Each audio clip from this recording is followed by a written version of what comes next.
بسم الله الرحمن الرحیم و صلی الله علی نبینا محمد و علی آله و صحبه اجمعین. دوستان عزیز و ارجمند، السلام علیکم و رحمت الله و برکاته. در خدمت شما بزرگواران انشاءالله هستم با پاسخ به پرسش های شرعی شما بزرگواران.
سلام علیکم. من دسته هایم و بدنم تتو دارم، آیا غسلم و نمازم می شود؟ گرچه از نظر شرعی تتو زدن جایز نیست و حرام هست، اما اگر کسی این کار را انجام داده باشد، یعنی قبلا نمیدانسته تتو انجام داده بر روی بدنش، از نظر شرعی وضو و غسلش صحیح است. وضو و غسل صحیح است و نماز هم صحیح است، زیرا که این تتو در واقع زیر پوست هست و ارتباطی با بالای پوست ندارد، مانع رسیدن آب به بدن نمی شود. به این خاطر تتو مانع صحت وضو و غسل در واقع نیست و وضو، غسل و نماز صحیح است.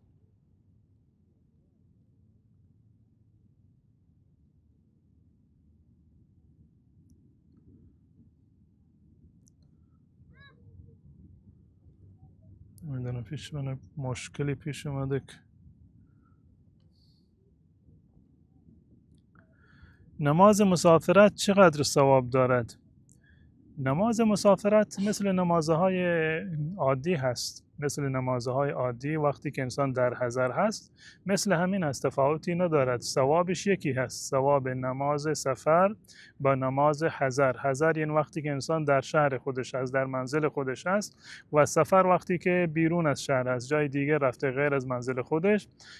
در تمام این حالت ها 5 وقت نماز بر انسان مسلمان فرض هست و منتها در سفر نماز فرض 4 رکعتی 2 رکعت هست. به قول معروف نماز شکسته خوانده می شود، اما از نظر ثواب با هم دیگر تفاوتی ندارند. همون نمازی که در حضر هست وقتی که شما در شهر خودتون هستید، وقتی که مسافرت بروید دقیقا همان ثواب برای شما هم هست.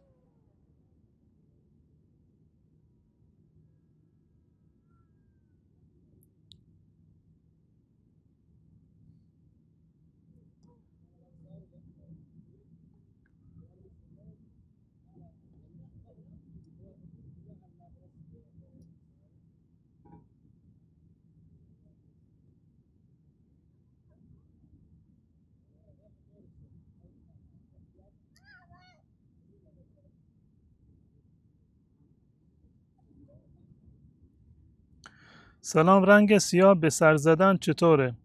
از نظر شرعی اشکالی نداره، جایز هست اگر کسی میخواد رنگ سیاه بزند، در صورتی که هدفش تلبیس نباشد، هدفش فریب دادن دیگران نباشد. مثلا برای خواستگاری میرود، میخواهد که سن و سال خودش را پنهان بکند، این یک بحث جداگانه هست. اما زمانی که برای فریب کاری نباشد، از نظر شرعی اشکالی نداره، جایز هست.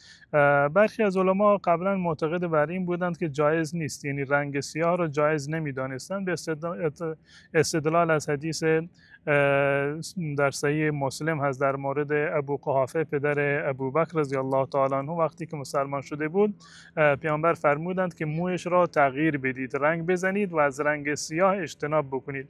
اما این جمله آخری که در این روایت آمده از فرموده رسول الله صلی الله علیه و سلم نیست و در واقع این یکی از اسلام مدرج هست، قول راوی هست نه قول رسول الله صلی الله علیه و سلم. بنابراین اشکالی ندارد اگر کسی رنگ سیاه زد، از نظر شرعی ممانعتی ندارد و جایز هست. رنگ دیگری که بزنه سنت هست، خضاب زدن یعنی رنگ حنا زدن و رنگ دیگری باشه از نظر شرعی سنت هست و رسول الله صلی الله علیه و سلم ترغیب و تشویق کردن برای.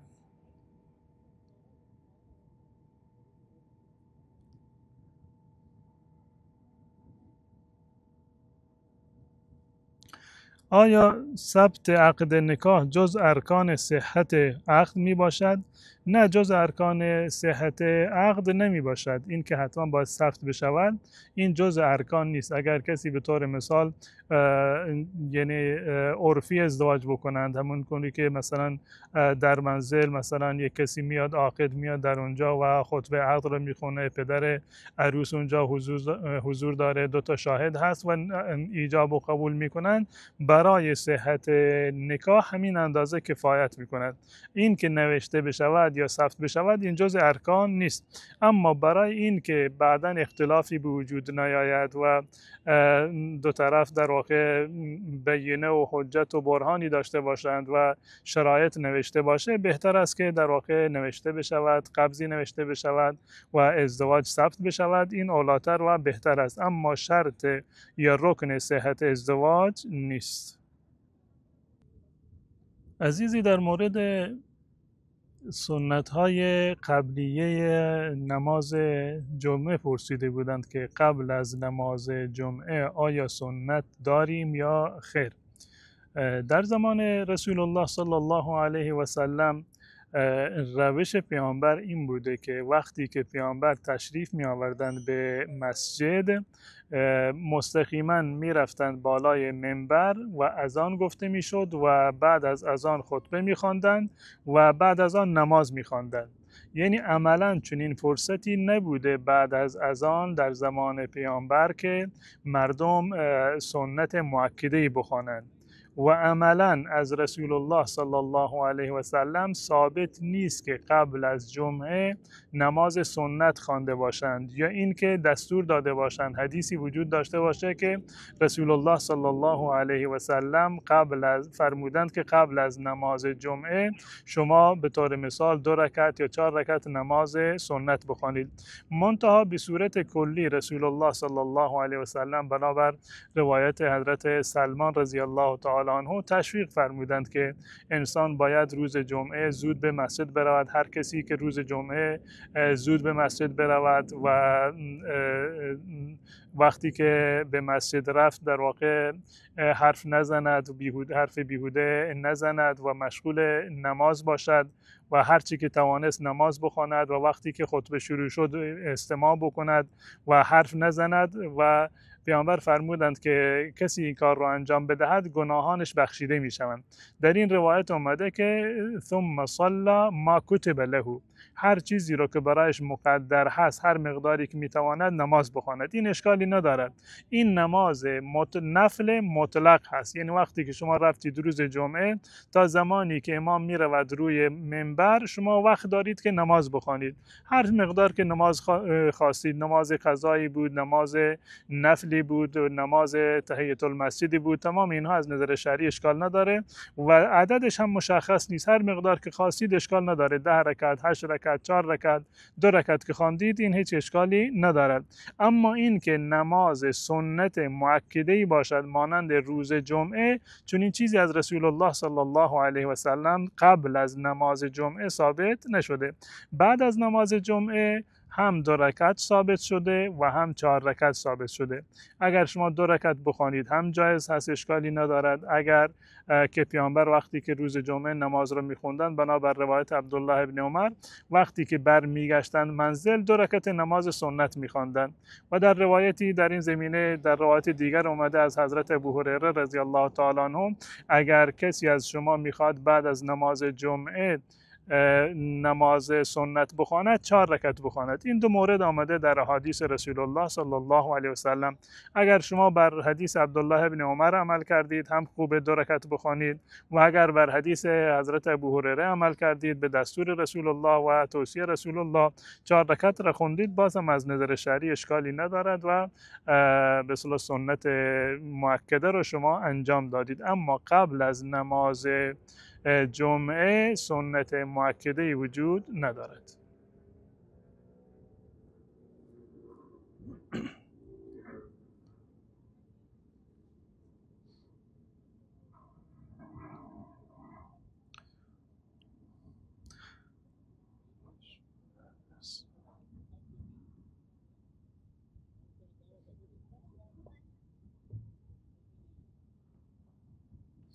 اگر کسی اسم مرا تنها خالق صدا بزند مشکل دارد یا خیر؟ نه، اشکالی ندارد. بقیه نامه های الله متعال غیر از لفظ جلاله الله الله و الرحمن، این 2 تا اسم رو نامگذاریش بر دیگران و خصوصا عبدالرحمن رو رحمان صدا بزنید این جایز نیست. اما بقیه نامه های الله متعال اشکال نداره. یکی رحیم عبدالرحیم هست شما رحیم صداش بزنید، یکی عبدالمالک هست شما مالک صداش بزنید، عبدالخالق هست خالق صداش بزنید. این نامی برای این فرد هست و به اصطلاح اشکالی ندارد. اما نام اختصاصی الله متعال که الله لفظ جلاله الله و الرحمن هست اون 2 مورد از نظر شرعی جایز نیست.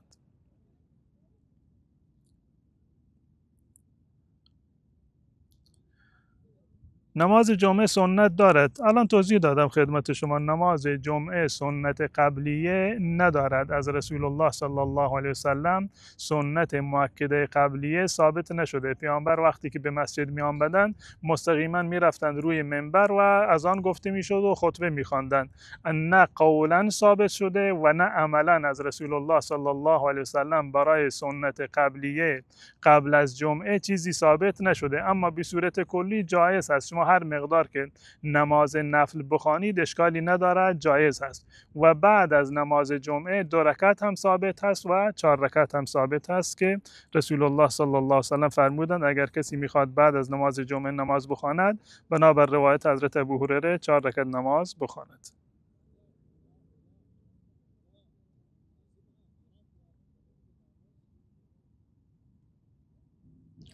نگاه کردن به صورت دختری که دوست داریم گناه هست یا نه؟ نگاه کردن به نامحرم به صورت کلی گناه دارد و الله متعال به ما دستور داده به پیامبر که قل للمؤمنین یغضوا من ابصارهم، ای پیامبر به مؤمنان بگو نگاه خودشان را کنترل بکنند و نباید به فرد نامحرم نگاه بکنند. منتها در یک مورد جایز هست که شما میخواهید که یک جایی خواستگاری بروید و دختر رو ندیدید. به طور مثال در برخی از فرهنگ ها اصلا دختر رویش به طور مثال پوشیده هست یا خانواده ها اصلا اجازه نمیدن چنین چیزی و شما دوست دارید که خواستگاری بروید اما دختر رو ندیدید. از نظر شرعی در این مورد اشکال نداره که شما یک جایی مثلا باشید دختر از اونجا عبور بکنه یا به همین منظور شما بروید که دختر رو ببینید. این اشکال شرعی ندارد. در این زمینه روایتی داریم از حضرت جابر رضی الله تعالی عنه که ایشون یک جایی به اصطلاح می‌خواستند که ازدواج بکنند، خواستگاری بکنند. رسول الله صلی الله علیه و سلم فرمودند که برو نگاهش بکن که اگر نگاهش بکنی این در واقع به زندگی شما بهتر می شود، بعدا پشیمان می شوید، نمی شوید. جابر میگه من رفتم یک جای پشت درختی و نخلی کمین کردن، دختر رو از دور دیدم، نگاه کردم، پسندیدم، بعد از این رفتم برای خواستگاریش. فقط در این صورت یک جای مشخصی، دختر مشخصی که شما قصد خواستگاریش رو دارید لله و فی الله، در این صورت جایز هست که همون نگاه شرعی را، رؤیت شرعی رو انجام بدهید. اما اینکه در کوچه و خیابان هر دختری رو که میبینید به همه در واقع چشم‌چرانی میکنی و دید میزنی به این نیت که من ازدواج میکنم، نه، این به اصطلاح از نظر شرعی جایز نیست که شما با نگاه بد و نگاه شهوت به نامحرم نگاه بکنید.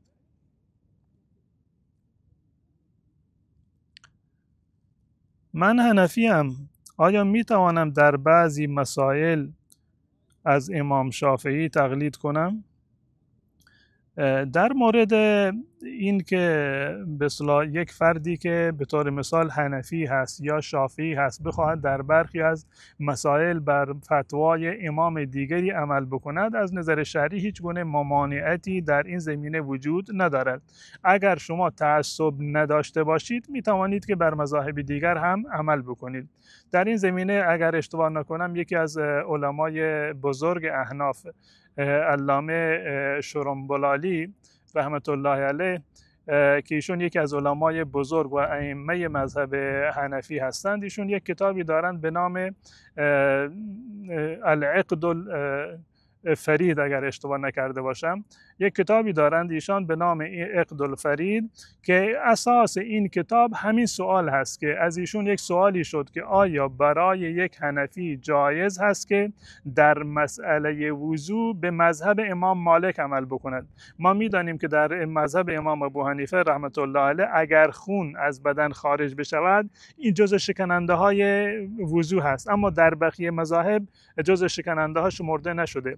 یک فردی از ایشون، از شرنبلالی، این سوال را کرد که آیا جایز هست که من حنفی در مسئله نشکستن وضو از خون جایز هست که از مذهب امام مالک رحمت الله علیه تقلید بکنم؟ ایشون در جواب این سوال یک کتابی نوشتن، العقد الفرید، در واقع این کتاب را نوشتند و همین مسئله را در اونجا مطرح کردند که فرمودند که بله جایز هست که یک حنفی در یک مسئله برخلاف مذهب خودش عمل بکند، چه عذری داشته باشد یا عذری نداشته باشد، چه با عذر باشد، معذور باشد، در یک مخمسه افتاده باشد، در یک گرفتاری باشد که راه حلش به طور مثال در مذهب شافعی یا در مذهب مالکی باشد، یا اساساً بدون عذر هم باشد. ایشون فرمودند که جایز هست و هیچ گونه اشکال و ممنوعیتی وجود ندارد و در این کتاب ایشون چندین مسائل را آوردند، مطرح کردند و از اصول را مطرح کردند که بنابر این اصول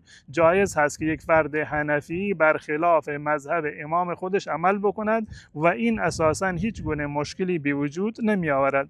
و این علامه شرنبلالی رحمت الله علیه یکی از بزرگان مذهب حنفی هست، به گونه‌ای که علمایی که بعد از ایشان آمدند همه آنها کسانی که در فقه کتاب نوشتند از ایشون استفاده کردند و کتاب‌های ایشون جزء منابع فقه حنفی است. به طور مثال کتاب الدر المختار و همچنین حاشیه‌اش رد المحتار تقریبا نه صدها مورد بلکه هزاران مورد شاید از ایشون نقل قول کرده باشند. ایشون نظرشون بر این بوده و فتوایشون در این کتابی نوشتن بر همین مبنا و در این مسئله که جایز هست یک فرد حنفی در یک مسئله برخلاف مذهب و فتوای امامش عمل بکند. متاسفانه امروزه بنابر تعصبی که وجود دارد بسیاری از مردم این گونه مسائل را هم بر خودشون سخت گرفتن، هم بر دیگران در واقع سخت گرفتن. فتواهای عجیب و غریبی صادر شده که نمیدونم نماز پشت مثلا فلان مذهب جایز نیست، فلان مذهب که به جای خود متاسفانه حتی در یک مذهب هم پشت سر همدیگر به خاطر اختلاف فقهی که نه اختلاف به اصطلاح در یک مسئله حاضر نیستن پشت سر همدیگر نماز بخونن. من رفتم چند مدت قبل پاکستان در کراچی، دوستانی که رفتن میدونن در صدر یک خیابانی هست چهارراهی، سر هر یکی از نبش چهارراه ها تقریبا سه تا مسجد وجود دارد، در سه نبشش سه تا مسجد وجود دارد. یک مسجد حنفی به اصطلاح دیوبندی، یک گوشه دیگر یک سر چهارراه مسجد بریلویا هست، یک گوشه دیگرش و سر یک گوشه دیگر چهارراه مسجد سلفی هست. هیچ کدوم از اینا حاضر نیستن که در مسجد یکدیگر نماز بخونن.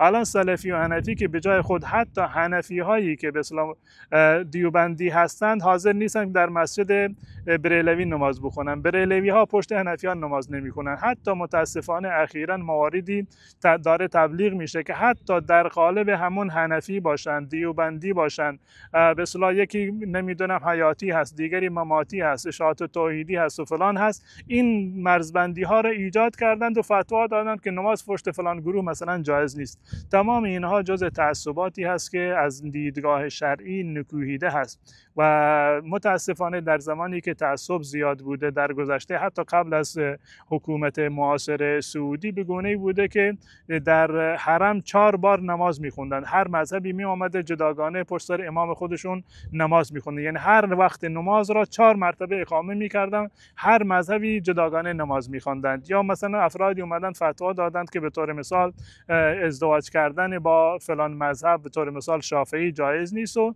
اینا همه تعصباتی هست که از نظر شرعی اینا هیچ گونه جایگاهی ندارند و علما باید این گونه مسائل رو برای مردم بیان بکنند تا اینکه این گونه تعصبات و اختلافات در واقع کمتر بشود.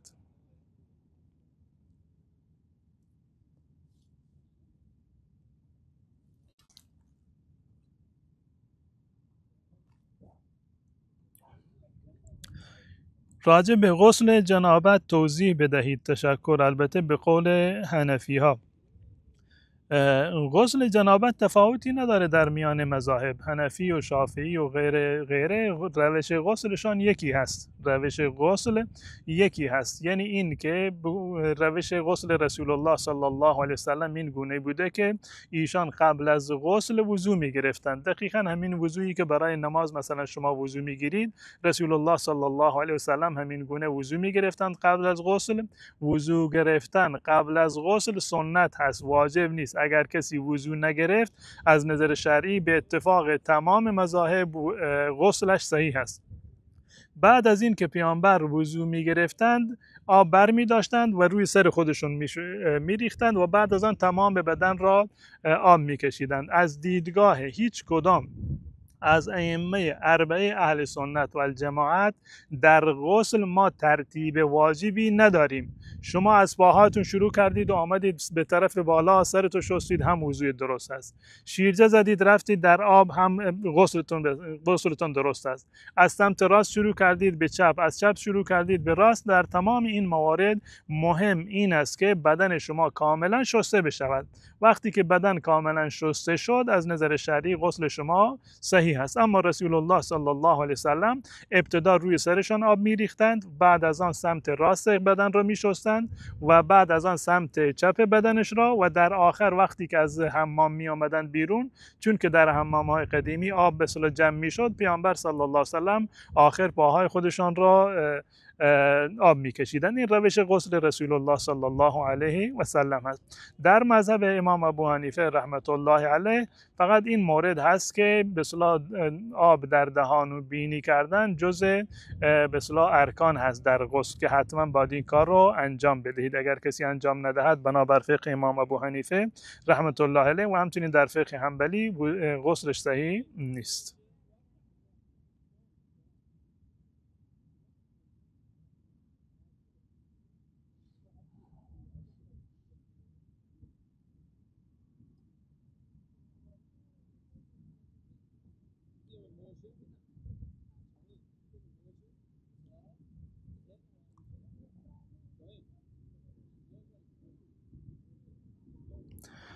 دو نفر که نام زدند با هم تلفنی حرف بزنند گناه هست؟ اگر حرفایشون حرفهای لازمی هست که باید مثلا حرف بزنند با هم دیگر، از نظر شرعی اشکالی ندارد. اگر که به اصطلاح حرفی دارند که لازم هست بزنند و اشکالی ندارد که با هم دیگر حرف بزنند، اما در حد به اصطلاح معمول و متعارف برای کاری که دارند و مشوره‌ای دارند. اما اگر عقد کرده باشند که زن و شوهر هم دیگر هستند، در صورتی که عقد کردند، اگر منظورتون از نامزدی این است که با هم دیگر عقد کردند، خطبه خوانده شده، ایجاب و قبول کردند، ولی اینکه روسی نکردند، اونا در واقع زن و شوهر هستند و به اصطلاح هر گونه که بخوان میتوانند با هم دیگر حرف بزنند. پدر من 2 زن دارد، خدا برکت بده. آیا دامادهای زن اولش با مادر من محرم هستند؟ دامادهای زن اول پدرتان از نظر شرعی با مادر شما محرم نیستند. با مادر شما محرم نیستند. محارمی رو که الله متعال در سوره نساء ذکر کرده در مورد محارم سببی، یکی هست و امهات نسائکم، مادران زنان شما، مادر خانم شما برای شما محرم هست. اما اگر پدر خانم شما زن دیگری داشته باشد، اون زن دومش برای داماد زن اولش از نظر شرعی محرم شمرده نمی شود، مگر این که از طریق دیگری محرم باشند. به طور مثال عمه یا خالهش باشد که یک بحث جداگانه هست. اما وقتی که یک فردی یک جای داماد می شود، با یک دختری عروسی می کند، تنها مادر اصلی این دختر، مادری که اون رو به دنیا آورده و امهات و نسائکم، این برایش محرم هست. و همچنین اگر مادر رضایی دارد اونم در واقع محرم هست، اما نامادری در واقع محرم داماد نیست.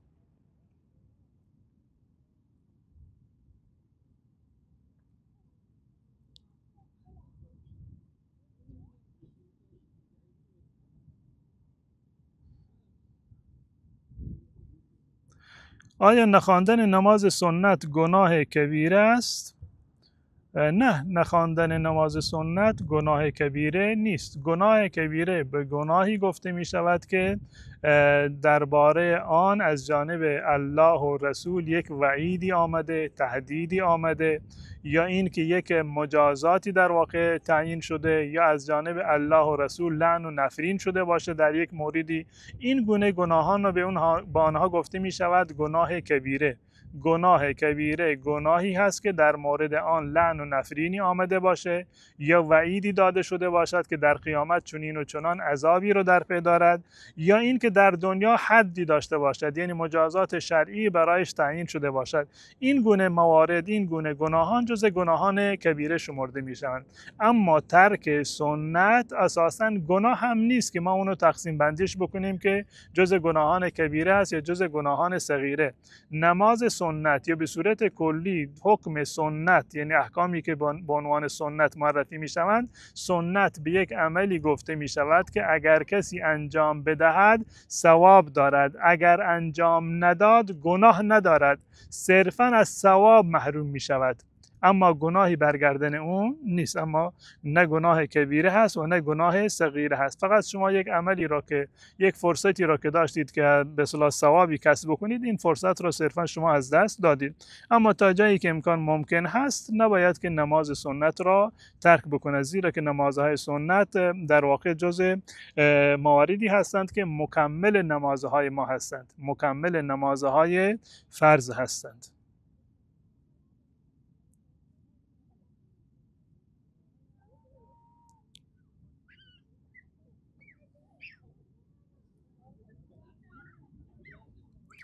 آیا در نماز هر سوره‌ای هنگامی که شروع می‌کنیم باید بسم الله الرحمن الرحیم بگوییم؟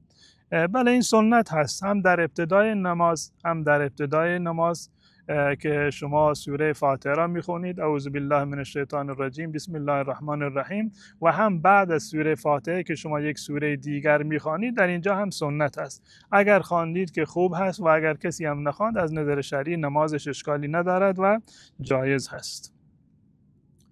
پول و درآمد آرایشگری زنان حلال هست؟ بله حلال هست، از نظر شرعی حلال هست. و آرایشگری به اصطلاح چه برای آقایان چه برای زنها یکی از نیازهای امروزی جامعه هست و باید باشه. در زمان رسول الله صلی الله علیه و سلم هم وجود داشته و درآمدی که از این طریق کسب می شود گناه نیست. منتها مواردی رو که از نظر شرعی به اصطلاح حساسیت روشون وجود دارد و ممنوعیتی وارد شده، از این گونه موارد انسان باید پرهیز بکند. اما مطلق آرایشگری از نظر شرعی اشکالی ندارد و درآمدش هم حلال هست. من قبل از خواب سوره ملک میخوانم و روی تخت دراز کشیدم. آیا گناه هست؟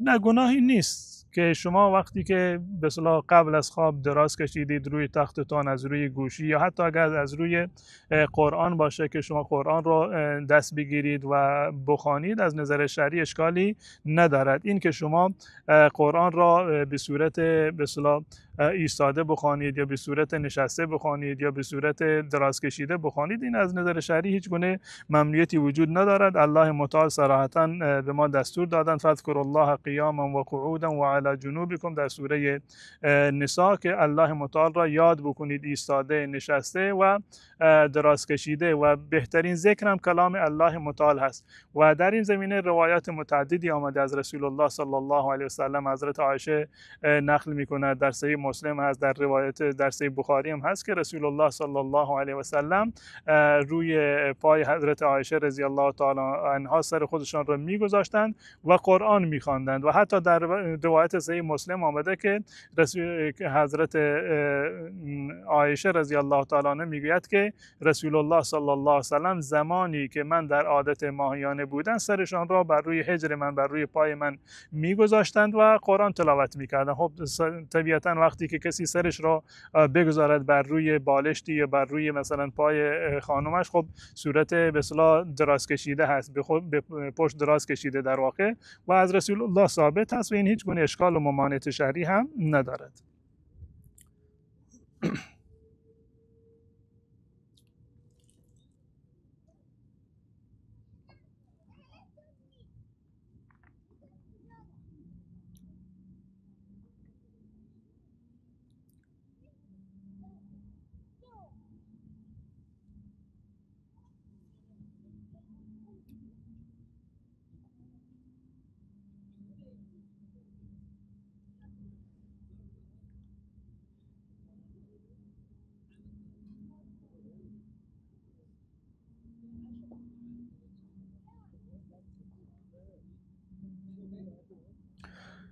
اگر مردی زنش را در خانه طلاق دهد، طلاق واقع می شود؟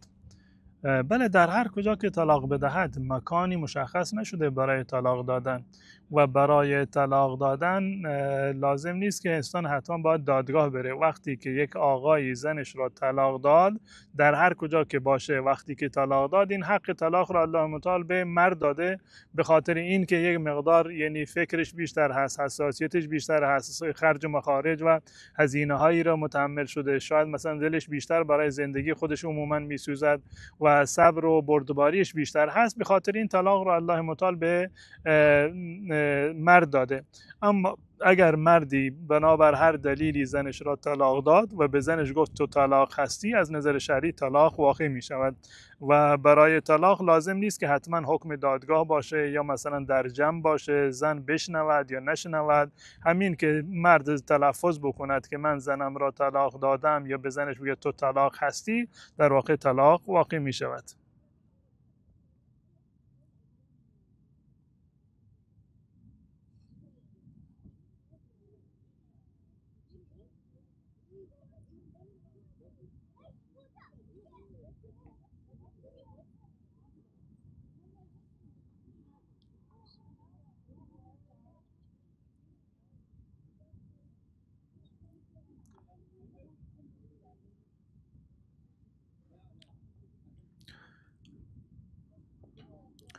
حکم کسی که چندین سال روزه نگرفته، حکم قضای روزه اش چیست؟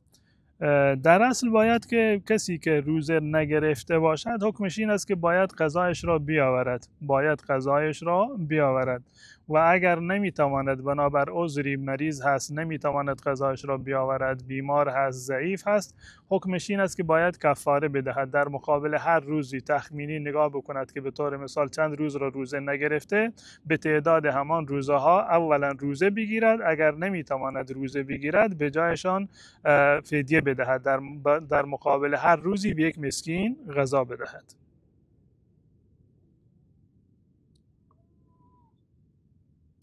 اگر دو نفر خداوند را شاهد بگیرند نکاح کنند نکاحشان شده؟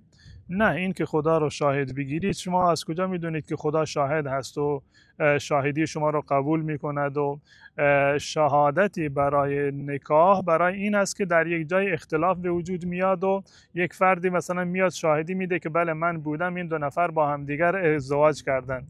این معنی شاهدی، که در موردی که اختلاف باشه با همدیگر گواه باشه و دو نفر دیگر شما را ببینند که فلانی فلانی همراه دیگر بودند، میگه خب ما زن و شوهریم، دلیلتون چی است؟ دلیل ما اینه که فلانی و فلانی گواه بودند. الله متعال که نمیاد که در یک جلسه برای شما اثبات بکنه که بله شما زن و شوهر همدیگر بودید. این از نظر شرعی کسی مثلا بگه که بله فرشتگان نمیدونم شاهد باشند، الله شاهد باشند ما نکاح کردیم، این ازدواج از نظر شرعی جایز نیست. در ازدواج حتما باید که و اذن ولی باشد، پدر حضور داشته باشد یا اطلاع و اجازه داده باشد و همچنین دو نفر شاهد عادل هم وجود داشته باشد که شهادت بدهند و در جلسه عقد حضور داشته باشند.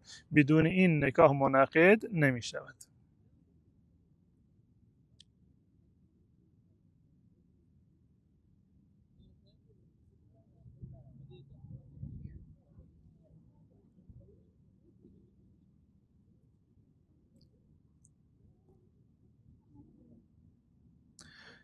اگر کسی بنابر اختلاف 1 سال با همسرش همبستری نداشته باشد، آیا زن طلاق می شود؟ نه، زن طلاق نمی شود. اگر کسی بنابر اختلاف مثلا با همدیگر از همدیگر جدا بودن، رفتند هر کسی خونه خودشون جداگانه زندگی میکردند، یا در یک خانه بودند و به اصطلاح با همدیگر رابطه نداشتند، به قول معروف خواهر و برادری زندگی میکردند، این جزء مواردی نیست که طلاق بشود. خود به خود طلاق واقع نمی شود مگر اینکه به اصطلاح توافقی از همدیگر طلاق بگیرند یا شوهر زنش را طلاق داده باشه. اما صرفاً به خاطر این که با همدیگر رابطه نداشتند این سبب طلاق نمی شود.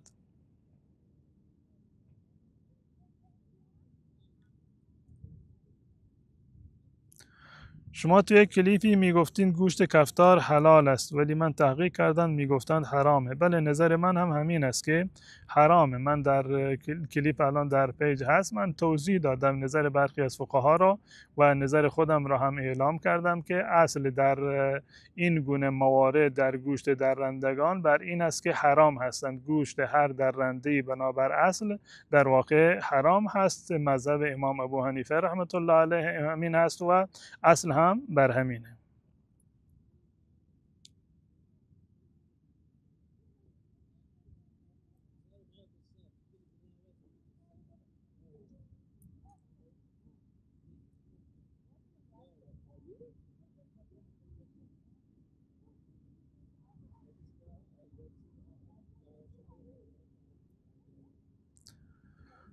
من در 4 سالگی دچار سوختگی شدید با آبجو شدم. آیا اجر دارد؟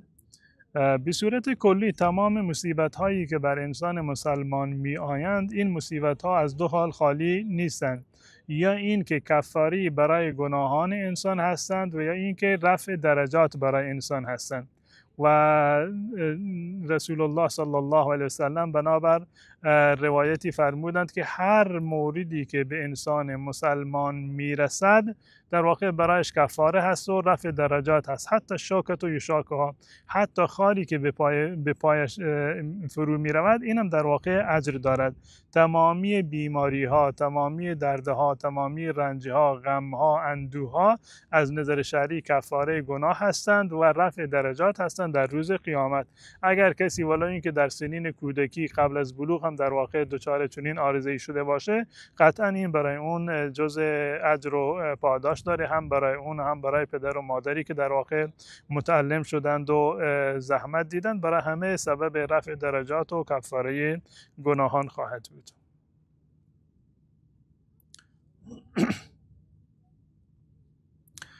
اگر من زن دوم بگیرم زنم راضی نباشد آیا گناه کردم؟ اگر که عدالت رو برقرار بکنید گناهی رو مرتکب نشدید. کسی که توانایی عدالت دارد اگر می تواند عدالت را در مسکن، در نفقه و در به اصطلاح نان و نفقه اش و در مسکنش و در پوشاکش و همچنین در مبیت در میان، یعنی شب گذراندن، می تواند که در میان همسرانش عدالت را رعایت بکند، اگر زن دوم گرفت از نظر شرعی گناهی را مرتکب نشده. اما شرطش همون عدالت هست و برای صحت ازدواج دوم رضایت همسر اول هم لازمی نیست. از نظر شرعی لازمی نیست که مثلا نکاح دوم موقوف باشه یا موکول باشه به این که حتما باید خانم اولی راضی باشد. نه، بدون رضایت هم نکاح صحیح است. اما از نظر اخلاقی اگر می توانید همسر اولتان را راضی بکنید یا اینکه مشکلی دارید و در واقع میخواهید که زن دوم بگیرید، خب عاقلانش این است که همون ابتدا همسر خودتان را با اون مشورت بکنید، رضایتش رو جلب بکنید و بعد از آن ازدواج بکنید که در زندگیتان مشکلی به وجود نیاد. آیا عمل بینی اگر نیاز باشد انجام بدیم که مشکل داشته باشیم؟ اگر واقعا مشکل داشته باشید اشکالی نداره. اگر شما مشکل داشته باشید که مثلا برای عمل بینی نیازی باشه، بینیتون انحراف داره، نمیدونم گوشت اضافی داره یا موارد دیگر از این قبیل هست، دچار حادثه شدید، از نظر شرعی هیچ گونه ممانعتی وجود ندارد. یک قاعده کلی برای این گونه عملهای به اصطلاح زیبایی هست که اگر که بنابر برای رفع عیب باشد، یک اشکال و ایرادی ایجاد شده در بدن شما میخواهید که عمل بکنید، اون اشکال و ایراد رو برطرف بکنید، در این صورت هیچ گونه اشکالی ندارد و جایز هست.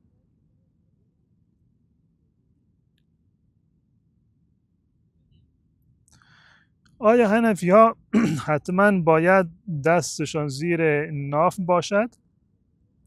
نه، هم حتمانی وجود ندارد. علمای احناف رو ما میبینیم که عملا دستشون رو بالای ناف میبندند، یا روی ناف هست یا بالای ناف میبندند. معمولا شما علمای بزرگی که در بلوچستان هستند شما نگاه بکنید فیلم هایی که وجود داره، معمولا دستهایشون رو بالا بستند. اما اگر زیر ناف ببندند یکی از مواردی هست که جایز هست. بستن دست در نماز سنت هست، تفاوتی نداره شما زیر ناف دستتون رو بستید یا روی ناف بود یا بالاتر از ناف بود، این از نظر شرعی هیچ اشکالی نداره. تمام این موارد از نظر شرعی درسته. در این زمینه نباید حساسیتی وجود داشته باشه. نه حنفی حساسیتی داشته باشه که این یک فردی میاد به طور مثال دستش رو بالاتر میبنده روی سینه، و نه کسانی که معتقد به این هستند که دست باید روی سینه باشد اگر دیدند کسی پایینتر بود یا زیر ناف بود. همه درباره همه اینها روایاتی وجود داره و از نظر شرعی اشکالی نداره. شما بر هر کدوم قول که عمل کردید اشکالی ندارد و نماز شما صحیح هست. سنت این است که دست بسته بشود. اصلا اگر دست هم نبستید نماز شما درسته. زیر ناف یا روی ناف، بالای ناف، هر کجا که دست بستید از نظر شرعی این سنت انجام شده و نماز شما درسته، اما واجب نیست. زکات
اگر کسی وضو داشته باشد دستش به بدن لخت خود بخورد وضویش باطل می شود؟ نه، باطل نمی شود. اینکه شما مثلا بدنتون لخت باشه، برهنه باشید، دستتون به بدنتون بخوره و حتی به عضو تناسلیتون بخوره، از نظر شرعی شکننده وضو نیست، مگر در صورتی که بنابر شهوت باشه و منجر به فرض کنیم که خروج مزی بشود که یک بحث جداگانه هست، اما اساسا جز شکننده های وضو شمرده نمی شود. و وضو گرفتن در حالتی که انسان به اصطلاح برهنه هست از نظر شرعی اشکالی نداره. خیلی از عزیزان میپرسن وقتی که میرن حمام، بعد از حمام نیاز داره به وضو بگیرن و لباس نپوشیدن، از نظر شرعی اشکالی نداره، جایز هست، چه مرد باشه زن باشه اگر بخواد در این حالت وضو بگیرد از نظر شرعی اشکالی نداره. و اساسا غسل به اصطلاح وضوی قبل از غسل طبیعتا در حالتی است که انسان برای غسل آماده شده، میخواد که برود غسل بکنه، سنت است که قبل از آن وضو بگیرد و این وضو در حالتی است که انسان لباسی نپوشیده. اگر لازم شد بعد از غسل هم اگر کسی نیازی به غسل داشت، اولا که نیازی نیست، غسلی که به نیت طهارت هست نیاز نیست که بعد از آن شما دوباره وضو بگیرید. اما اگر نیازی بود، فرض کنید کسی در وسط وضو یا بعد از وضو، مثلا بعد از غسل وضو شکسته بود و خواست که وضو بگیرد، از نظر شرعی اشکالی ندارد، در همون حالت میتواند که وضو بگیرد.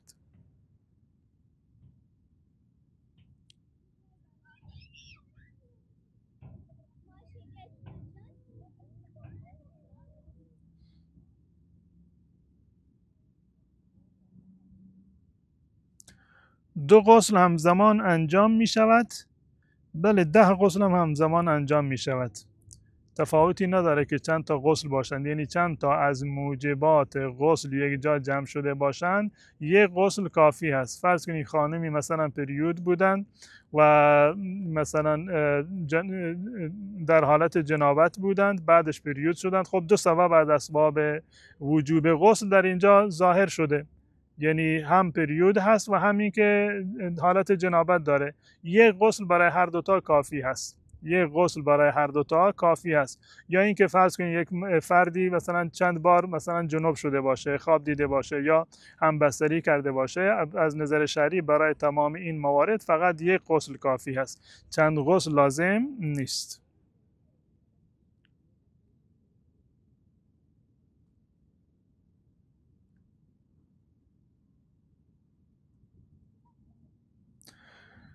کسی که نماز نمیخواند زکات بهش تعلق میگیرد؟ خانمش نماز میخونه، به خانمش بدیم فقیره، اشکالی نداره. وقتی که خانوادهش به اصطلاح اهل نماز هستن، نماز میخونند، خود اون فرد نماز نمیخونه، شما زکات دادید، از نظر شرعی زکات شما اشکالی نداره، زکاتتون ادا شده. و به هر صورت انسان هست، انسان مسلمانی هست، خانوادهش که مسلمان هستن به اونها زکات رو بدهید، این به اصطلاح از نظر شرعی اشکالی نداره و جایز هست. منتها به صورت کلی سعی بکنید که به اصطلاح کمکی دارید، صدقه‌ای دارید، به صورت کلی کمک های خودتون رو به افرادی بدید که این کمک رو در راستای عبادت الله متعال به اصطلاح به کار بگیرند. این اولادها رو بهتر هست از یک فردی، مثلا به یک فردی شما زکات بدهید که این پول رو مثلا در راستای گناه و معصیت به کار میبرد.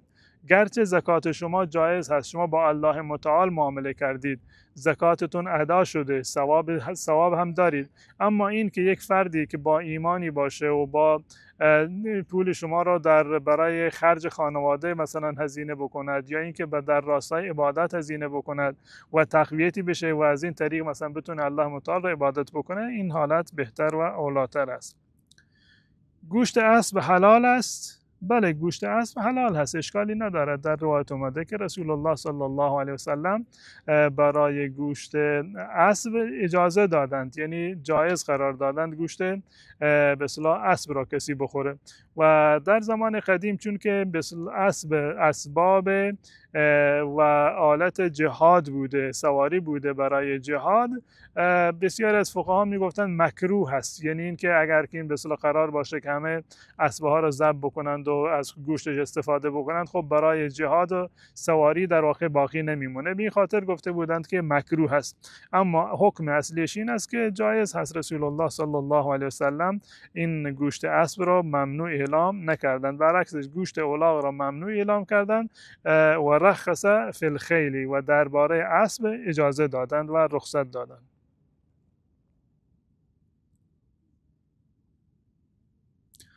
من از مرگ میترسم، چه کار کنم؟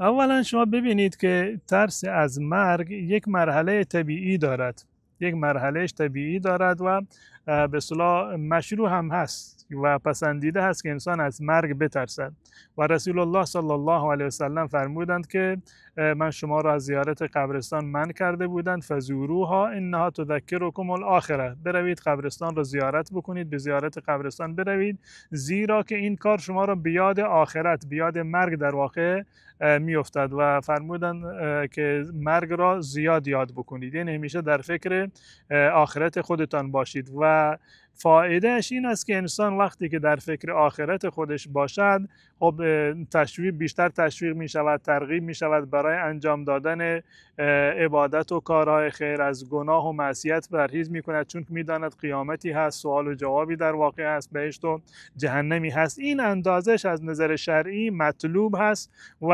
انسان باید در یاد مرگ خودش در واقع باشد.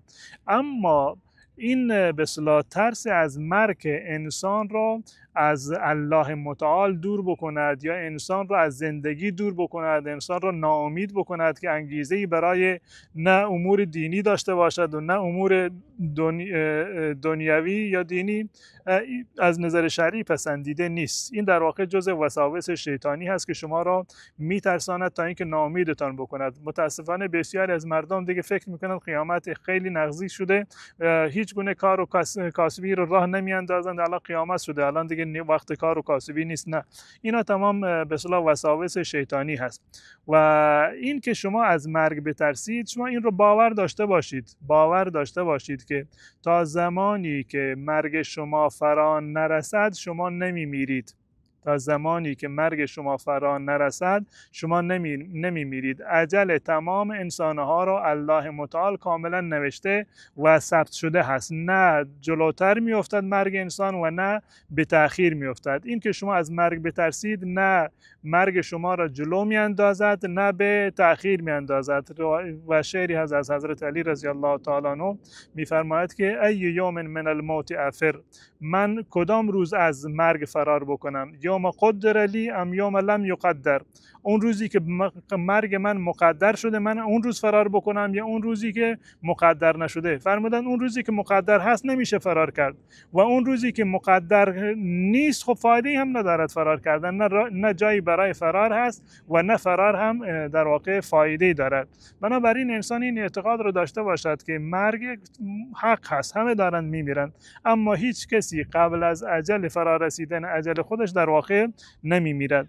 و در روایتی هست که رسول الله صلی الله علیه و سلم فرمودند که من احب لقاء الله احب الله لقاءه، هر کسی که لقا و دیدار الله متعال را دوست داشته باشد الله متعال دیدار با او را دوست دارد و هر کسی که دیدار الله را دوست نداشته باشد الله متعال دیدار او را هم دوست ندارد. عایشه رضی الله تعالی عنها پرسید که یا رسول الله منظور شما این به اصطلاح ناپسند بودن مرگ هست؟ خب همه ما کسی مرگ را دوست ندارد. رسول الله صلی الله علیه وسلم فرمودند نه، معنی این که لقای الله را دیدار الله را دوست داشته باشیم این نیست، بلکه زمانی که انسان در آستانه مرگ هست، در نزدیک مرگ و در حالت سکرات هست، در اونجا الله متعال فرشتگان اون رو مژده میدهند به بهشت و در این صورت وقتی که انسان مسلمان مژده ها را میبیند، جهان آخرت را در واقع میبیند و مژده های الهی را، در اون زمان میبیند که پرورده مشتاق دیدار الله متعال می شود و الله متعال هم مشتاق دیدار او هست و در واقع انسان باید مشتاق دیدار الله متعال باشد و اگر مرگ ترسی دارد باید در این اندازه باشد که ما را تشویق و ترغیب بکند برای این که اعمال خیر انجام بدهیم و از گناه و معصیت پرهیز بکنیم.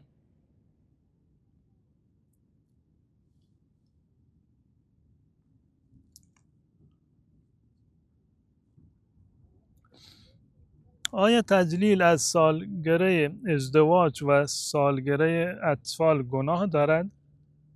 ببینید جشن میلاد یا همون جشن تولد گرفتن جز عادتهای اسلامی نیست، جز عادتهای اسلامی نیست و جز عادتهایی هست که از نصارا در واقع پخش شده، فرهنگ غیر اسلامی هست و رسول الله صلی الله علیه و سلم به ما دستور دادند که با یهود و نصارا مخالفت بکنیم، از نظر فرهنگ، از نظر آداب و رسوم، مواردی رو که خاص اونا هست از این موارد ما باید پرهیز بکنیم و نصارا در واقع سالگرد به اصطلاح ولادت مسیح را جشن میگیرند، تاریخ میلادی رو بر اساس میلاد مسیح در واقع گذاشتند، اما مسلمانان برعکس این عمل کردند، ولادت رسول الله را ابتدای تاریخ اسلامی قرار ندادند، هجرت را قرار دادند و این جشن گرفتن، جشن تولد از نظر شرعی جز عادات غیر اسلامی هست و انسان باید سعی بکنه تا جایی که ممکن است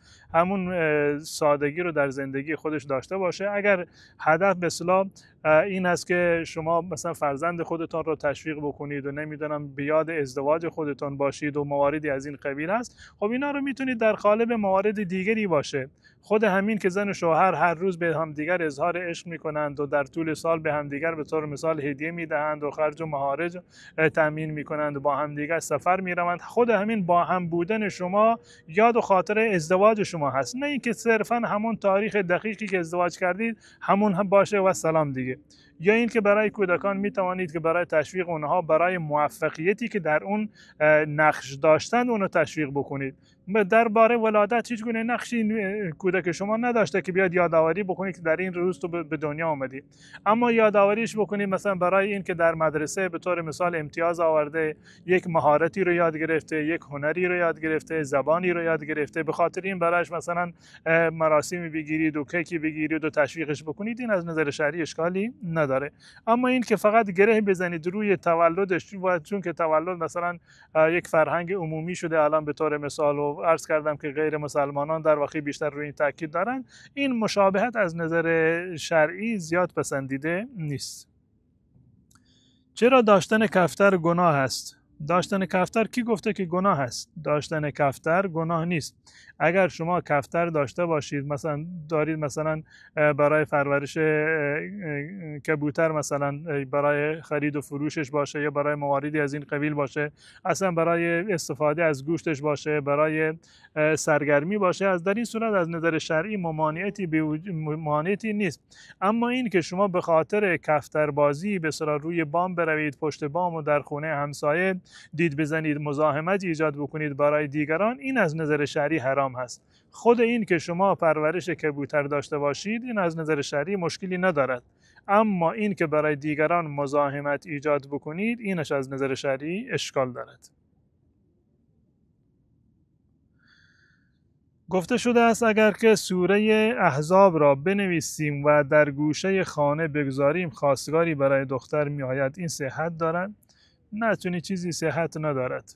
چون این چیزی صحت ندارد. برای هیچ کدام از سوره های قرآن چون این فضیلتی نیامده که اگر شما اون رو بنویسید در خونه بگذارید خواستگار میاد، و برای هیچ دعایی هم اینجوری نداریم. هیچ دعایی این گونه نداریم که فلان دعا رو بنویسید در خانه بگذارید تا اینکه خواستگاری در واقع بیاد. دعا بکنید به بارگاه الله متعال که الله متعال به اصطلاح همسر مناسبی رو نصیب شما بکند. بعد از نمازها دعا بکنید، در اوقات اجابت یعنی دعا بکنید و سعی بکنید که روابط اجتماعی خودتان رو تقویت بکنید، در میان خانواده ها رفت و آمد باشه و هیچ اشکالی هم نداره که خانواده دختر هم پیشنهاد بدن به خانواده پسر. همون گونه که انسان برای پسر خودش خواستگاری می رود هیچ گونه ممانعتی ندارد، انسان می تواند برای دختر خودش هم به خواستگاری برود، اون گونه که عمر رضی الله تعالی عنه برای حفصه این کار رو در واقع انجام داد. از نظر شرعی هیچ گونه اشکالی ندارد. اما این که فلان سوره رو بنویسید در خونه آویزان بکنید و بگذارید، چون این چیزی از نظر شرعی ثابت نیست.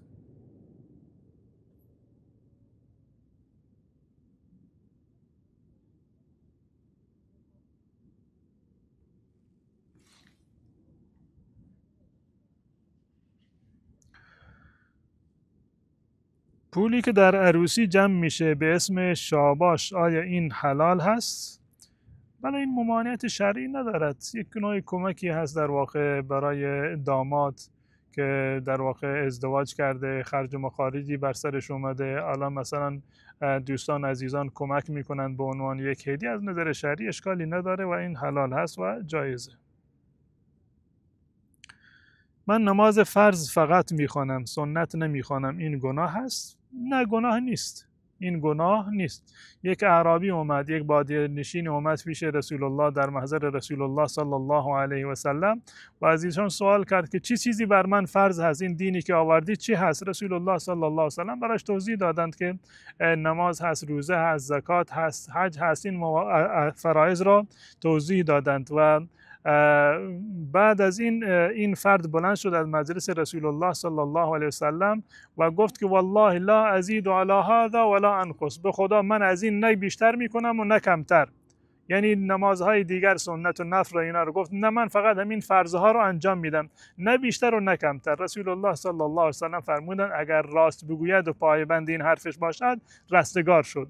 این که شما نماز سنت نخوانید گناهی برگردن شما نیست، اما توصیه ما این است که تا جایی که میتوانید این فرصت رو از دست ندید. فضیلت بسیار بزرگی هست و اجر و ثواب بسیار زیادی رو دارد. رسول الله صلی الله علیه وسلم توصیه کردند و همیشه این 10 رکعت نماز سنت را یا 12 رکعت نماز سنت را سعی بکنید که همیشه بخوانید. 2 رکعت قبل از نماز فجر و 2 رکعت یا 4 رکعت قبل از نماز ظهر، 2 رکعت بعد از نماز ظهر و 2 رکعت بعد از نماز مغرب، 2 رکعت بعد از نماز عشاء به اضافه 3 رکعت نماز وتر. اینا رو سعی بکنید که همیشه پایبند باشید. اما اگر بنابر عذری مثلا یا خسته بودید نخوندید به هر دلیلی، گناهی برگردن شما نیست.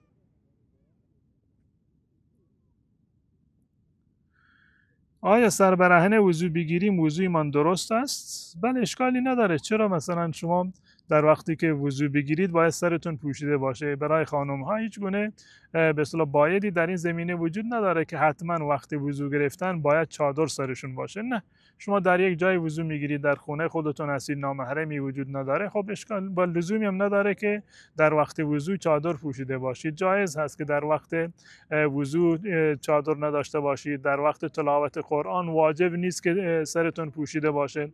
پوشیدید اشکالی نداره، چه بسا که اولاتر بهتر هم است. اما اگر در منزل بودید با لباس راحتی، روسری نداشتید، چادر نداشتید، خواستید قرآن تلاوت بکنید از روی گوشی یا از روی به اصطلاح مصحف و قرآن، از نظر شرعی هیچ گونه ممنوعیتی در این زمینه وجود ندارد و گناهی رو شما مرتکب نشدید.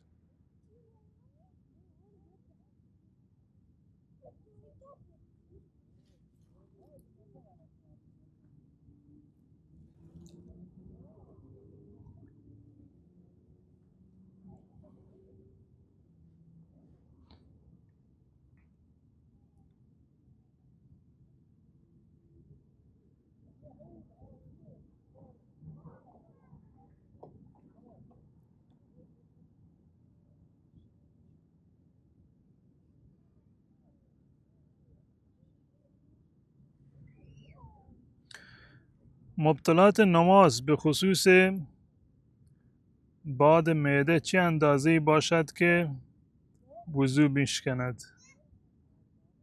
هر اندازه‌ای که باشد جز شکننده های وضو هست.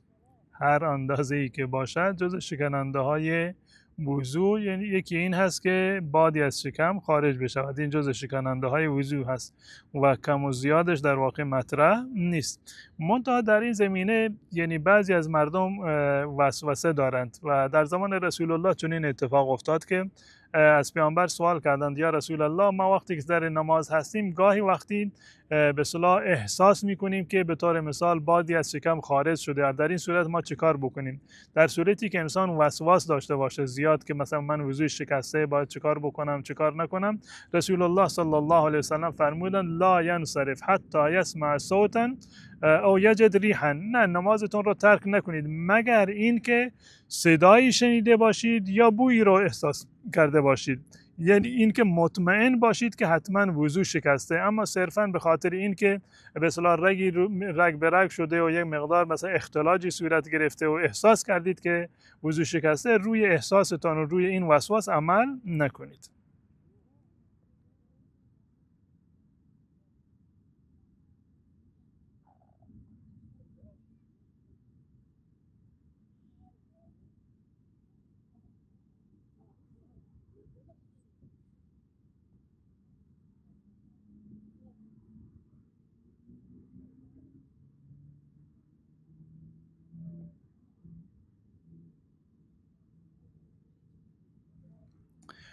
اگر با همسرم رابطه جنسی تلفنی داشته باشم گناه است؟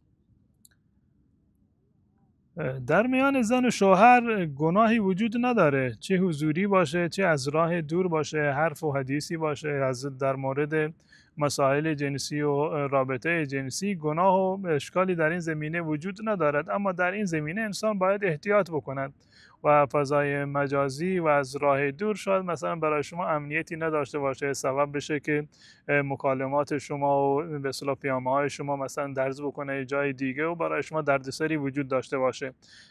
فقط از این جهت. اما این که شما زن و شوهر همدیگر هستید همون گونه که در وقتی که نزدیک همدیگر بودید محرم همدیگر هستید، وقتی که دور هم باشید محرم همدیگر هستید، در این زمینه ممانعتی وجود نداره. اما احتیاط در واقع شرط عقله.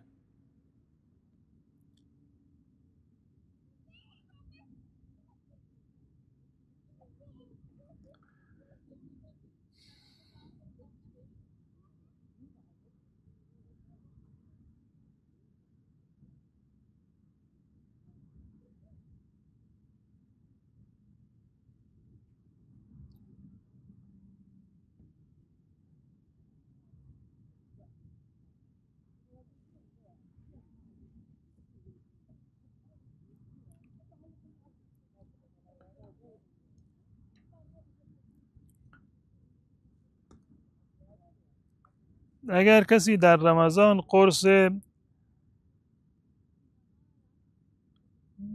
قرصی استفاده بکند که عادت ماهیانش به تأخیر بیفتد، روزش صحیح است؟ بله، اشکالی ندارد. به هر دلیلی که خانمی در ماه مبارک رمضان عادت ماهیانش به تأخیر افتاد، در اون وقت روزه گرفت، از نظر شرعی روزش صحیح است. چه استفاده از قرصایی باشه که عادت ماهیانه رو به تأخیر میاندازند، یا به صورت طبیعی به طور مثال رژیم غذایی یا مواردی از این قبیل باشه، اگر که هست استفاده بکنه، از نظر شرعی اشکالی نداره و روزه‌ای که در اون روزها گرفته روزش کاملا صحیح است.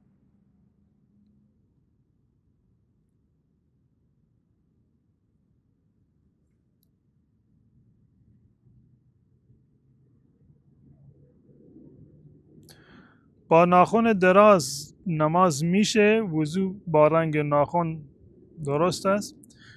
با ناخونی که بلند باشه بله، وضو هم درسته نماز هم درسته.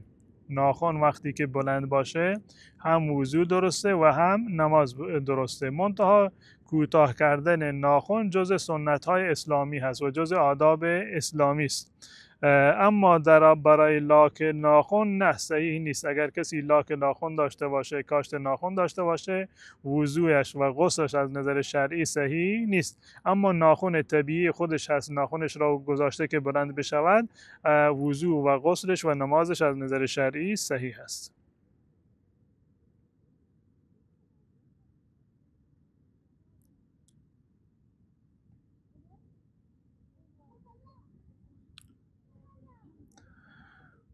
وقتی که غسل بگیریم رو به قبله باشیم یا نه؟ جوابم بده. نه، چون این چیزی نیست. چون این چیزی وجود نداره که شما وقتی که غسل میکنید رویتون باید به طرف قبله باشه. یک فردی اومد پیش امام ابو حنیفه رحمت الله علیه و گفت که یا امام، من رفتم در یک نهری غسل میکنم، باید رویم به طرف قبله باشد یا چه کار باید بکنم؟ امام فرمودن نه، رویت رو به طرف قبله نکن، رویت به طرف لباست باشه که کسی اونها رو ندزده. و چون این چیزی ما نداریم. چون این چیزی ما نداریم که در وقت غسل حتما باید به جهت قبله باشید یا نمیدونم سمت راست بدنت به طرف قبله باشد. اینا تمام یک سری توهماتی هست که مردم عوام خودشون سختگیری هایی هست که به وجود آوردن.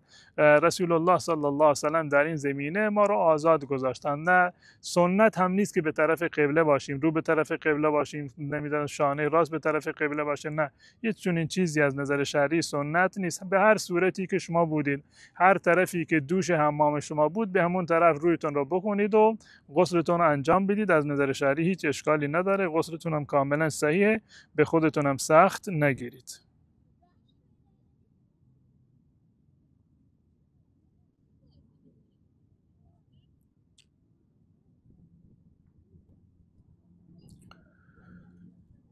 اگر کسی مست باشه و در حالت مستی همسرش را طلاق داده باشد آیا طلاق واقع می شود؟ اگر واقعا کسی در یک حالتی باشه که قدرت تصمیم گیریش را به صورت کلی از دست داده، به حال خودش نیست، در حالت مستی کامل هست، اگر زنش را طلاق داد، در این صورت طلاق واقع نمی شود. در این صورت طلاق واقع نمی شود که زیرا رسول الله صلی الله علیه و سلم فرمودند لا طلاق فی اغلاق. وقتی که انسان ذهنش قفل است یا در حالت سکر هست که به اصطلاح اصلا هیچ گونه اختیاری از خودش ندارد، در این صورت اگر کسی زن خودش را طلاق داد این طلاق معتبر نیست و طلاق واقع نمی شود. منتها بعضی از فقها در این زمینه اومدند و به اصطلاح یک تفاوتی رو قائل شدند، گفتند که اگر این به اصطلاح مستی به خاطر این باشه که مثلا طبیعی باشه، خود به خود این اتفاق برایش افتاده باشد و یا اینکه مجبور شده باشد و تحت اکراه مثلا این کار رو انجام داده باشه، فرض کنید چند نفر یکی رو گرفته باشند و به زور مجبورش کرده باشند که شراب بخوره و مست شد و در اون زمان زن خودش رو طلاق داد. اگر غیر ارادی بوده و دست خودش نبوده، بعضی از فقها میگن طلاق واقع نمیشود. اما اگر خودش دیده و دانسته شراب خورده، موادی رو استفاده کرده که به اصطلاح مست شده، در اون صورت طلاقش واقع میشود. اما واقعیت این است که ملاک و معیاری که در شریعت رسول الله صلی الله علیه وسلم قرار دادن این است که انسان ذهنش قفل باشه یا قفل نباشه و در اختیار خودش هست یا نه، کنترلی بر خودش دارد یا نه، این است ملاکش. این که به چه سببی این فرد به این درجه رسیده، آیا خودش شراب خورده یا اینکه یک حالت شبیه شرابخواری و شبیه مستی شراب مثلا به اون دست داده و خودش مثلا اختیاری نداشته، این از نظر شرعی تفاوتی در حکم نداره. اگر کسی شراب خورده، بعضی از فقها یعنی میخواند که چون که شراب خورده پس بنابراین ما یک حکم سختری به اون بگیریم که تنبیه بشود. خب اینو خود خداوند متعال تنبیهش کرده، کسی که شراب خورده باشه گناه شراب برگردنش هست، گناه کبیره انجام داده، دیگه نیازی نیست که شما بیایید از طرف خودتون یک مجازات دیگری رو بر اون غالب بکنید. اگر کسی بنابر هر دلیلی به حالت سکر رسید، به حالتی رسید که در اختیار خودش نبود و در اون حالت وقتی که نمیدانسته بدون اختیار زنش را طلاق داد، در این صورت طلاق واقع نمی شود.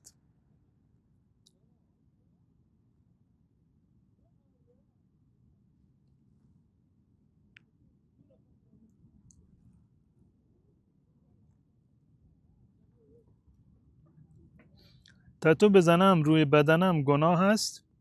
بله گناه است. تتو زدن از نظر شرعی گناه است و جایز نیست و رسول الله صلی الله علیه و سلم کسی رو که این کار رو انجام میدهد نفرین کردند.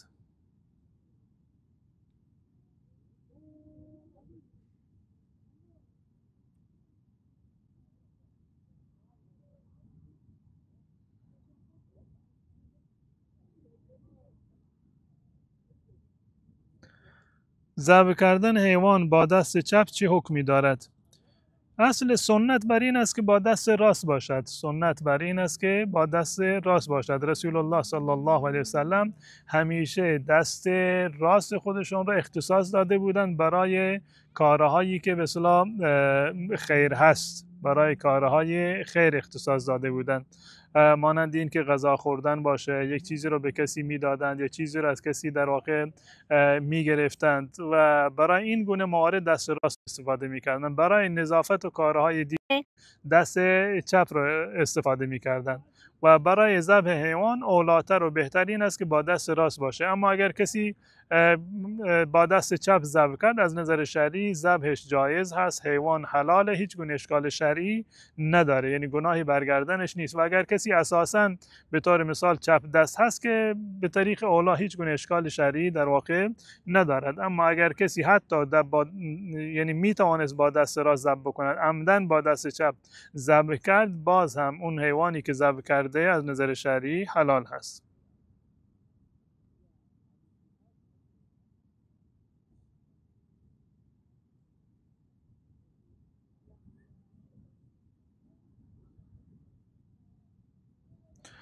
آیا تتو برای زن حرام است؟ پاک کنم یعنی گناهکارم؟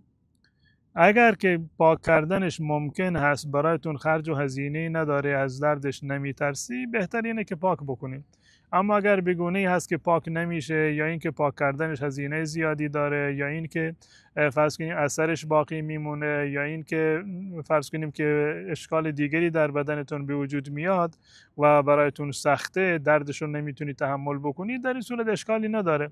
اما اگر که راحت هست و امکان داره با لیزر یا موارد دیگری اون رو از بین ببری، اولاتر رو بهترین است که تتو رو برداری، بهتر و اولاتر هست.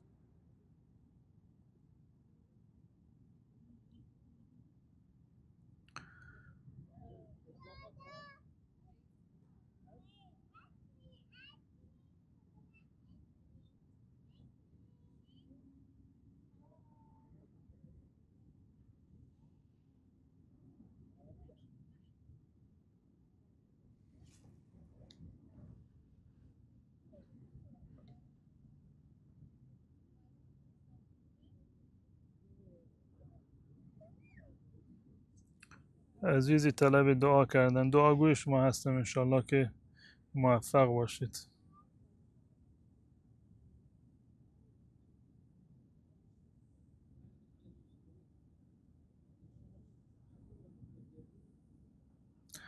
آیا ازدواج هم تقدیر است؟ بله، ازدواج و تمامی موارد، تمام مواردی که در زندگی انسان اتفاق میافتد همشون جز تقدیر هستند.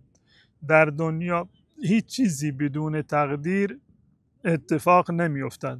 منتها معنی تقدیر این نیست که ما چشم و گوش بسته در دنیا یک کاری رو انجام بدهیم، بدون تحقیق، بدون بررسی یک کاری رو انجام بدهیم و گناهش رو بندازیم گردن تقدیر. نه، تقدیر هست، اما الله متعال با این وجود به ما دستور داده که ما به اصطلاح تحقیق بکنیم، بررسی بکنیم و از رسول الله صلی الله علیه وسلم در این زمینه سوال شد و رسول الله صلی الله علیه وسلم فرمودند که زن معمولا به چهار منظور، به اصطلاح چهار انگیزه ازدواج میشه، یا به خاطر نسبش هست، یا به نسب و حسبش، یا جمالش، یا مالش، یا به خاطر دینش هست. فرمودند فظفر به ذات الدین، و شما همون دیندار را یعنی انتخاب بکنید.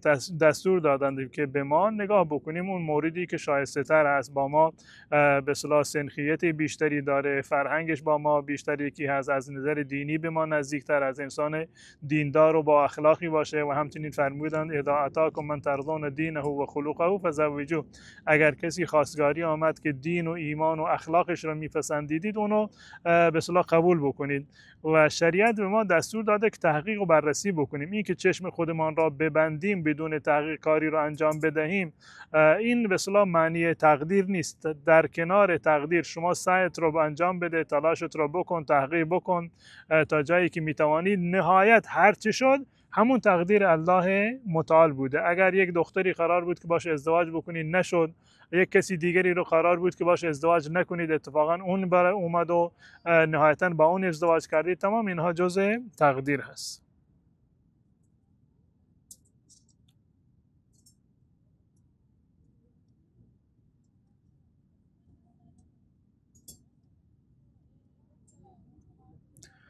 شب قبرستان رفتن گناه هست؟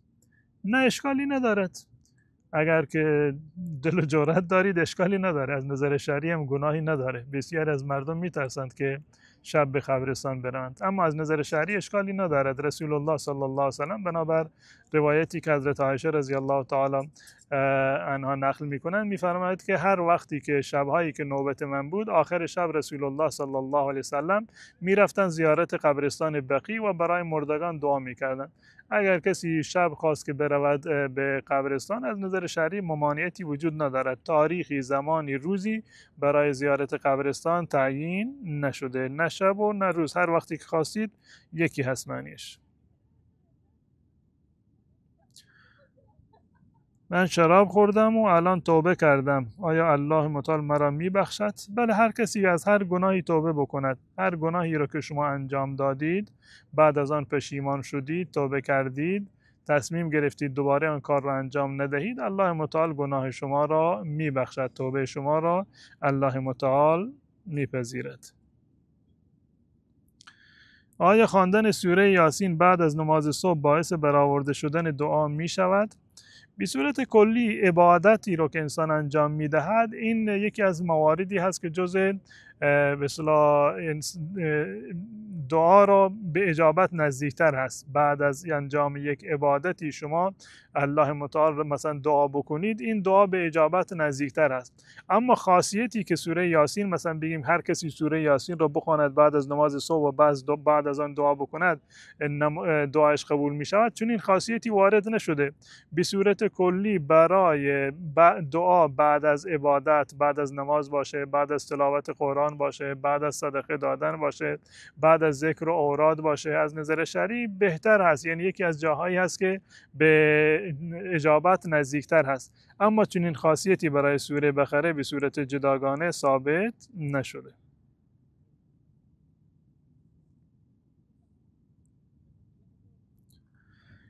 آیا تعویض برای ترس برام درست کنند گناه است؟ خب چرا میترسید که به اصطلاح میخواید تعویض برای شما درست بکنن؟ تعویض کاری نمیکنه برای شما. تعویض که بنویسند و شما مثلا روی گردنتون ببندید به دستتون ببندید، این کاری برای شما انجام نمیدهد. بهترین مورد این است که خود شما سوره های فلق و ناس رو همیشه بخوانید. سوره فلق و ناس رو همیشه بخوانید.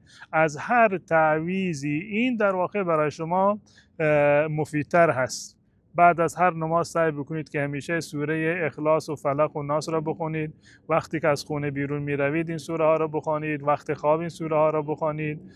صبح و شام این سوره ها را بخوانید. این بهترین تعویض است برای شما. دیگه لازم نیست یک چیزی را بنویسید و در گردن بیاویزید و این از نظر شرعی بسیار از علما معتقد هستند که جایز نیست. یک نوع بی‌حرمتی به آیات قرآن است که در حالت جنابت، در حالت پریودی انسان همیشه همراهش باشه، چه بسا که روی اون مثلا بخوابی زیر بدنتون قرار میگیره. این یک نوع بی‌حرمتی به آیات قرآن است. حتی اگر آیات قرآن هم باشه تعویض این اشکال رو داره.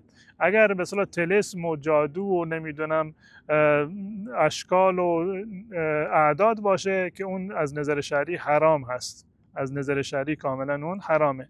حتی اگر آیات قرآن باشه عرض کردم که یک نوع بی‌حرمتی به آیات قرآن شمرده می شود. خب دوستان عزیز، به همین مقدار کفایت میکنیم و تا برنامه بعد شما عزیزان را به الله متعال میسپارم و السلام علیکم و رحمت الله و برکاته.